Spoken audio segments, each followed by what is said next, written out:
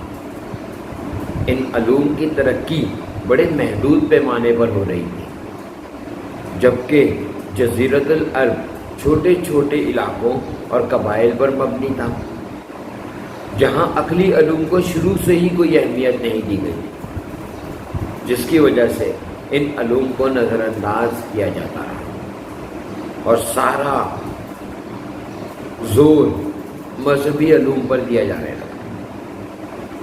جب بھی عقلی علوم کو کامیاب بنانے کی کوشش کی جاتی تو بھرپور طریقے سے اس کی مخالفت کی جاتی، جس سے ان علوم سے نفرت میں اور زیادہ اضافہ ہوتا چلا گیا۔ یہ آپ کے پاس دوسرے اقتباس کی تشریح ہوگی۔ اب آتے ہیں تیسرے اقتباس کی طرف۔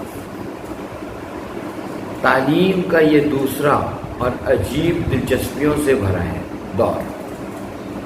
دیکھو، ٹیکسس دریائے سندھ کے کنارے تک اسلام آباد حکومت کر رہا ہے۔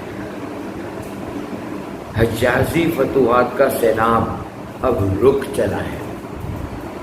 فتوحہ ممالک میں امن و انتظام کا عمل ہوتا چلا جا رہا ہے۔ سینکڑوں قبیلے ریگستان عرب سے نکل کر دور دراز ملکوں میں آباد ہوتے جاتے ہیں۔ بہت سی نئی قومیں دلی ذوق سے اسلام کے حلقے میں داخل ہو رہی ہیں۔ حوالہ سبق اور مصنف میں پہلے بیان کر چکا ہوں، اب اس کی تشریح کی طرف آتے ہیں۔ علامہ شبلی نعمانی اس اقتباس میں مسلمانوں کے دوسرے دور کا ذکر کر رہے ہیں اور دوسرے دور پر نظر ڈالنے سے تعجب اور حیرت ہوتی ہے۔ اسلام کی حدود پھیل رہی ہیں۔ دریائے ٹیکس جو اسپین میں ہے سے لے کر دریائے سندھ جو ہندوستان میں ہے تک مسلمانوں کی افواج مختلف ممالک پر فتح حاصل کر چکی ہیں۔ اسلامی قوانین امن و امان کا سبب بنتے جا رہے ہیں۔ سرزمین عرب کے بے شمار قبائل اپنے علاقوں سے نکل کر دور دراز مفتوحہ ممالک میں آباد ہوتی جاتی ہیں۔ مفتوحہ قومیں اسلام کے اثرات کو قبول کرتے ہوئے دائرہ اسلام میں داخل ہوتی جا رہی ہیں۔ شبلی کہتے ہیں، یعنی شبلی نعمانی کہتے ہیں کہ جب دائرہ اسلام کا دائرہ وسیع ہونے لگا اور تعلیمی صورتحال میں بھی وسعت آنے لگی، یعنی پھیلنے لگی، اہل علم کی ذمہ داریاں بڑھنے لگیں، لوگ جوق در جوق اسلام قبول کرنے لگے، علماء پر تعلیم و تربیت کا بوجھ بڑھنے لگا، نئی نئی ریاستیں اور عرب اور ممالک وجود میں آنے لگے جو تعلیمی انتظام و انضرام میں بھی توجہ دی جانے لگی۔ اور یوں آپ کا جو ہے نا وہ سبق اقتباس نمبر 3 کی تشریح بھی مکمل ہو گئی۔ اب آ جاتے ہیں اقتباس نمبر 4 کی طرف۔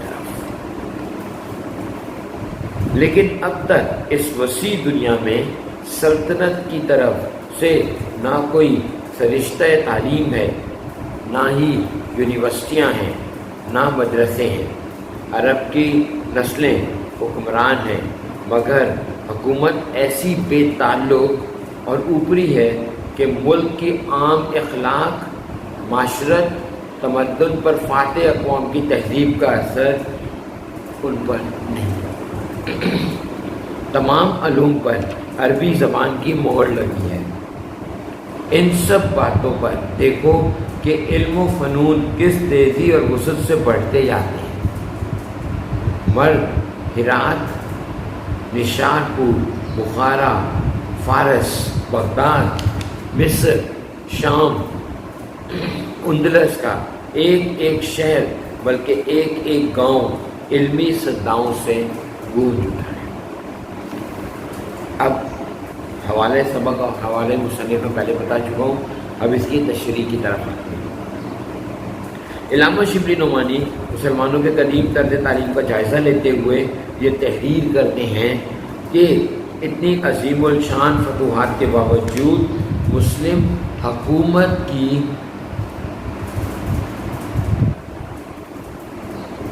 کوئی باقاعدہ طور پر جو ہے وہ محکمہ موجود نہیں تھا جو تعلیم کو آگے بڑھا سکے، اور نہ ہی ان کے پاس کوئی منصوبہ بندی۔ اسکول، کالج، یونیورسٹیاں بھی موجود نہیں ہیں۔ مسلمانوں پر عرب حکمرانی کر رہے ہیں، مگر ان کی عملداری سرسری ہے۔ حکومت کے اچھے اثرات عوام الناس پر مرتب نہیں ہو رہے۔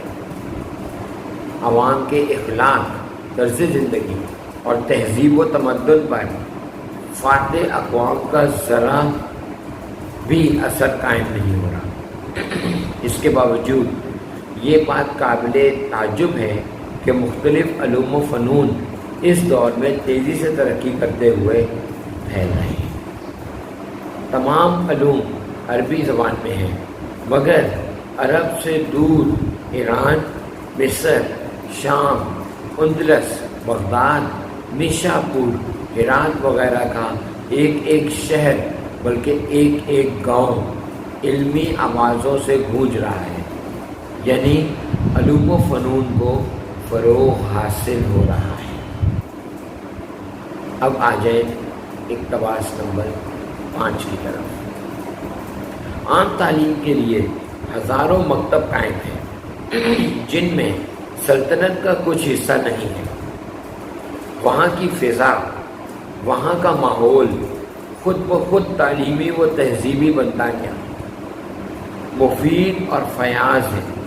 اوسط اور اعلیٰ تعلیم کے لیے مسجد کے صحن، خانقاہوں کے حجرے، علماء کے ذاتی مکانات ہیں، لیکن ان سادہ اور بے تکلف عمارتوں میں جس وسعت اور فیاضی کے ساتھ علم کی تربیت ہو رہی ہے، بڑے بڑے عالیشان قصر و ایوانوں میں بھی موجود 5ویں صدی کے آغاز میں اس غرض سے تعمیر ہوئی، اس سے کچھ زیادہ نہ ہو سکے۔ اگرچہ اس وقت اس زمانے کا کوئی رجسٹر موجود نہیں ہے جس سے ہم حساب لگا سکیں کہ فیصدی کتنے آدمی تعلیم یافتہ ہیں، لیکن تذکرے، تراجیم، اسماء اور رجال، طبقات کی سینکڑوں ہزاروں کتابیں موجود ہیں جن سے ہم صحیح اندازے کے قریب پہنچ سکتے ہیں۔ اب آ جائیں اس کی تشریح کی طرف۔ علامہ شبلی نعمانی مسلمانوں کے قدیم ترین تحریک کے متعلق مزید تحریک کرتے ہیں۔ عام تعلیم کے لیے ہزاروں مکتب مدرسے قائم ہیں۔ یہ مکتب و مدرسے حکومت نے قائم نہیں کیے، اور یہ تعلیمی معیار کے حوالے سے آج کل کے تعلیمی اداروں سے 1000 درجے بہتر تھے۔ اس عہد نے درمیانی اور اعلیٰ تعلیم کے لیے مساجد کے صحن، خانقاہوں کے حجرے اور عالم اور اساتذہ کے ذاتی مکانات تعلیمی اداروں کا درجہ رکھا۔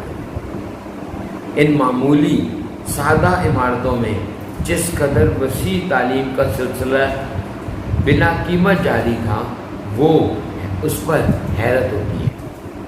حالانکہ اس عہد میں بڑے بڑے عالی شان محل اور قلعے بھی تعمیر ہو چکے ہیں، اور خاص طور سے 5ویں صدی میں تعلیم کے لیے ہی تعمیر ہوئے تھے، لیکن اس کی اہمیت تعلیم کے حوالے سے کچھ زیادہ نہ ہو سکتی۔ اگرچہ اس زمانے میں تعلیم اور اس سے متعلق اداروں کا کوئی ریکارڈ نہیں رکھا جا سکا جس سے یہ اندازہ لگایا جا سکے کہ کتنے فیصد لوگ جو ہے وہ تعلیم یافتہ موجود تھے، لیکن مختلف علوم کی جو کتابیں آج کل ملتی ہیں اس سے ہم بہت اچھے طریقے سے اندازہ لگا سکتے ہیں کہ کس طرح جو ہے وہ کتنے فیصد لوگ تعلیم یافتہ رہ چکے ہیں۔ اب اقتباس نمبر 6۔ اگرچہ متواتر انقلابات، تخت گاہوں کی بربادی، اسپین کی تباہی، تاتار کی عام غارت گری کے بعد ہمارے پاس جو کچھ رہ گیا وہ 1000 میں سے ایک بھی نہیں، اور اس وجہ سے ہزاروں لاکھوں ناموروں کی صورتیں زمانے کی تاریخی نگاہ سے چھپ گئی۔ تاہم ہر عہد میں ہم سینکڑوں ماہرین فن کا نشان دے سکتے ہیں۔ صرف ہم اہل کمال کی فہرست تیار کی جائے تو بہت سی جلدیں تیار ہو جائیں۔ ڈاکٹر اسپرنگر صاحب تخمینہ لگاتے ہیں کہ مسلمانوں کے اسماء اور رجال میں 5 لاکھ مشہور عالموں کا حال ملتا ہے۔ اب اگر قیاس لگایا جائے کہ تعلیم یافتہ گروہ میں کس نسبت سے ایک صاحب کمال پیدا ہوتا ہے تو وہ عام تعلیم کا ایک معقول اندازہ لگایا جا سکتا ہے۔ اس کی تشریح پہ آ جائیں۔ اس نثر پارے میں علامہ شبلی نعمانی یہ اظہار خیال کرتے ہیں کہ یکے بعد دیگرے آنے والے انقلابات، یعنی بڑی بڑی سلطنتوں کی تباہی، اسپین میں مسلمانوں کی بربادی، بغداد میں تاتاریوں کے ہاتھوں میں مسلمانوں کا ذلت اٹھانا، اور بے پناہ ہلاکت و تباہی کے باوجود مسلمانوں کے پاس جو کچھ باقی بچا تھا وہ آٹے میں نمک کے برابر بھی نہیں۔ انہی تباہ و بربادی کی وجہ سے ہزاروں لاکھوں نامی گرامی مسلمانوں کی کاوشیں، تحقیقات اور ایجادات زمانے کی نگاہوں سے چھپ گئے ہیں۔ اس کے باوجود ہم مسلمانوں کے ہر عہد میں موجود ماہر فنون اور علماء و اساتذہ کا ذکر کر سکتے ہیں۔ صرف ایک ہی زمانے کے، ایک ہی وطن کے اہل ہنر اور اہل فن کی فہرست تیار کی جائے تو کئی کئی جلدیں یعنی کتابیں تیار ہو سکتی ہیں۔ مشہور انگریز مورخ ڈاکٹر اسپرنگر حساب لگا کر یہ تحریر کرتے ہیں کہ مسلمانوں کے اسماء اور رجال یعنی حدیث مرتب کرنے والے لوگوں کی معلومات کا علم، اس میں تقریباً 5 لاکھ سے زائد مشہور عالموں کے حالات کا پتہ چل سکتا ہے۔ اب اگر صرف اندازہ لگایا جائے کہ تعلیم یافتہ لوگوں کے گروپ میں سے کس کا تعلق کس سے ہے تو ایک صاحب ہنر و کمال سامنے آ سکتے ہیں۔ تو اس زمانے کی عام تعلیم کا اندازہ لگایا جا سکتا ہے۔ آج کے لیے اتنا ہی، لیکن اگر ان تمام چیزوں کو پڑھنے کے بعد ایک مختصر سا خلاصہ آپ کے سامنے پیش کیا جائے، ہم یہ کہہ سکتے ہیں کہ اسلام کے بعد سے اب تک مسلمانوں نے جتنی بھی ترقی کی، اس میں جو گولڈن دور رہا ہے مسلمانوں کا، اس میں جن میں ابو علی سینا اور ابن الہاشم اور دیگر لوگوں نے بے انتہا کام کیا، دراصل وہ انہوں نے اپنی مہارت کی وجہ سے کیا۔ اگر عرب کے ممالک اس وقت اپنے آپ کو حکومت کا اہم مرکز سمجھتے رہے تو انہوں نے تعلیم کی طرف کچھ بھی توجہ نہیں دی۔ انہوں نے صرف برائے نام تھی ان کی توجہ۔ جو مین جگہیں تھیں وہ کون سی تھیں؟ مساجد کے صحن، عالموں اور اساتذہ کے مکانات اور اس طرح کی دیگر جگہیں جہاں پر صحیح معنوں میں تعلیم کی ترقی کی طرف توجہ دی جانے لگی۔ مسلمانوں کے پورے دور میں اگر ایک نظر بڑھائی جائے تو جو اہم مسلمانوں کی ترقی کے لیے تعلیمی مراکز نظر آتے ہیں وہ ایک اسپین میں اور مصر کے الازہر یونیورسٹی کو دیکھ لیں، اور دیگر بڑی جیسے سر سید احمد خان نے انڈیا میں بنائی تھی، جہاں پر مسلمانوں نے تعلیم حاصل کرنے کے بعد جو ہے وہ آگے بڑھے تھے اور پاکستان کی جدوجہد میں شامل ہوئے تھے۔ تو یعنی باقاعدہ طور پر ہر دور میں تعلیم کی طرف توجہ نہیں دی گئی باقاعدہ جس طرح دینی چاہیے۔ تو ہم امید کرتے ہیں کہ آگے آنے والے وقت میں جو ہے وہ اس میں بھی بہتری آئے گی۔ ملتے ہیں نیکسٹ لیکچر میں، تب تک کے لیے اجازت۔